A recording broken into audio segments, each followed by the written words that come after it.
آج ہمیں کچھ باتیں اپنے عہد کی حکومت سے بھی کرنی ہیں۔ جب سے یہ پاکستان بنا ہے، ہمارے سامنے کے جو جتنے ادوار ہیں، بچپن میں بھٹو کا دور تھا اور بعد میں ہر ایک یہ کوشش کر رہا ہے کہ کسی طرح مسجد اور منبر پر کنٹرول کیا جائے، کیونکہ مسجد و منبر سے آزاد آواز جو نکلتی ہے یہ ظالم اور یزیدی بادشاہوں کے تخت الٹ دیتی ہے۔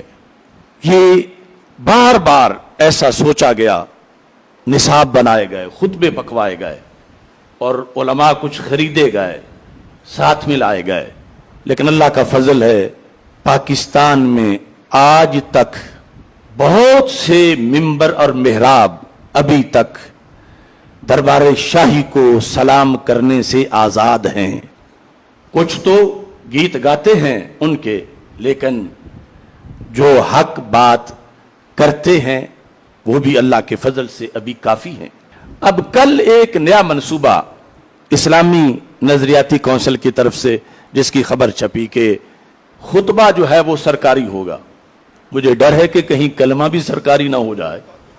ہاں، ہم جس سرکار کو مانتے ہیں، میرے امام نے کہا تھا بجز سرکار سر کار ایجاد سروکار بسرکار ندارم، بجز سرکار سر کار ایجاد، جن کے صدقے کائنات بنی، اس سرکار کے سوا ہمارا کسی سرکار سے کوئی تعلق نہیں ہے۔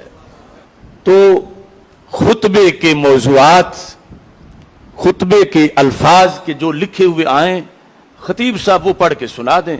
مطلب یہ ہے کہ جو سویا ہے وہ سویا رہے، جو کنویں میں گر رہا ہے وہ گرتا رہے، جو حرام کھا رہا ہے وہ حرام کھاتا رہے۔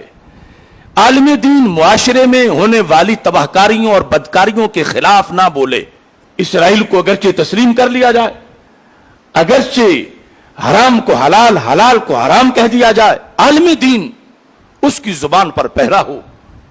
وہ جو جمعے کے اجتماع میں لوگوں کی آنکھوں میں سرما لگاتا ہے، انہیں بیدار کرتا ہے، ایسا نہ کرے، بلکہ وہ سرکاری خطبہ دے کر لوگوں کو تھپکی دے کر سلائے رکھے۔ اور اس طرح یعنی ایک جو سرکاری میڈیا اور پراپوگنڈا ہے وہ بات تو لوگوں تک پہنچتی رہے اور دینی میڈیا ختم ہو جائے۔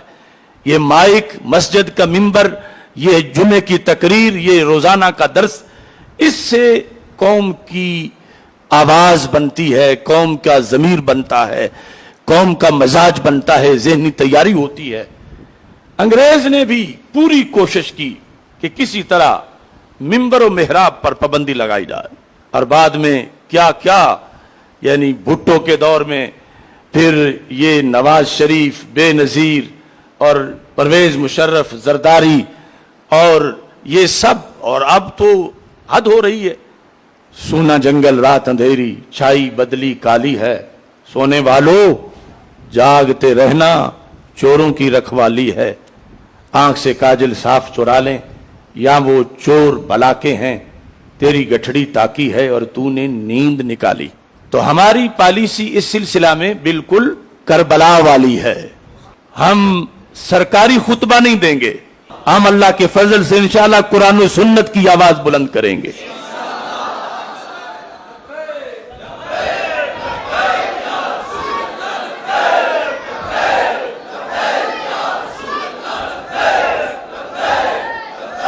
یہ بخاری شریف میں ہے کہ حضرت ابو ہریرہ رضی اللہ تعالی عنہ نے کہا تھا، میں کلمہ حق بولنے لگوں اور وہ تلوار رکھ لے تو فرمایا چلنے سے پہلے پہلے میں بول کے ہی رہوں گا۔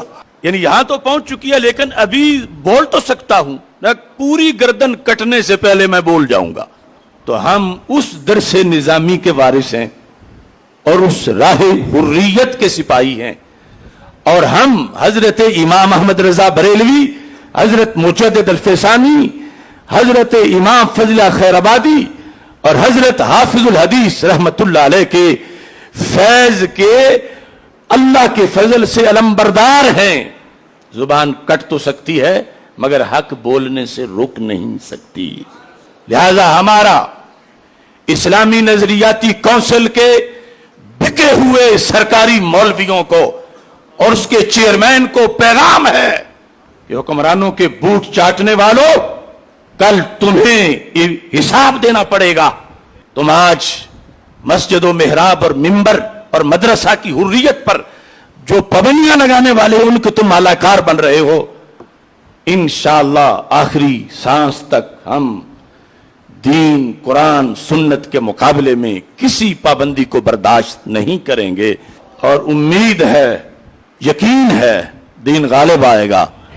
اور اللہ کے فضل سے یہ خطبے منظور ہوئے تھے، پہلے بھی اسلام آباد میں رائج بھی ہوئے تھے، مگر جو سرکار خطبے دلوانے والی تھی وہ سرکار خود ہی گر گئی تھی۔ تو عمران خان کو بھی سوچ لینا چاہیے، اس کی کرسی کی ٹانگیں تو پہلے ہی کانپ رہی ہیں۔